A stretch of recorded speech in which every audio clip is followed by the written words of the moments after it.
My hope is being restored every day by seeing people keep fighting to stand up anyhow, show up in the face of pain and angst and grief, and still push forward and still love anyway and still lift up their neighbors.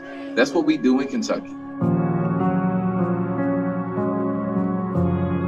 Well, what we're seeing with these protests, and honestly, it's much more than protesting now, it's more like an uprising, where people are demanding not only accountability for the lives that have been taken away by law enforcement, but they're speaking to the root of why these things even happen to begin with. You know, what does public safety actually mean if all we do is put more and more money into police who see people that look like me as a deadly weapon before seeing me as a human being? And then it's an understanding that in a place like Kentucky, where poverty is so pervasive, understanding that we criminalize poverty and that we allow it to perpetuate by ignoring a whole lot of people that have been crying out, that have been hanging on by a thread for a long time. You know, what really led me to decide I'm going to run for office, not just be involved and be in the room and make noise, which I still do, was really the fact that the last 4 years I've had cousins murdered each year. And my cousin TJ was murdered on Easter Sunday in 2016. And I just felt then that if I didn't take a stand, that nothing would change.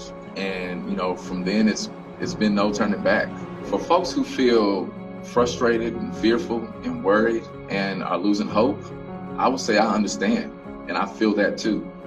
And we just need a leader that speaks to that embodies that, and won't ignore it and play politics with it. So we're going to use our pain to ignite our passion for real change. And that gives me a lot of hope. And I'm so inspired to be a part of this movement, because it is indeed a movement, and we will win. That is exactly why I'm taking the stand. Regular people got to stand up. We cannot just assume that our future will be there for us, because it won't. And a lot of our loved ones have lost their lives. They should still be here because of poverty, because of injustice, inequity, and change won't come unless we demand it. And so, as much as we are right to be upset, to be angry, to be discouraged, we got to realize the truth. We got to realize our collective power. I know that through faith, if you just believe and lock arms together, just a little bit of faith, we can move mountains. And this is a moment where we need some political mountains to move. We need some structural mountains to move. We need the mountain of racism to move, the mountain of bigotry and hate to move.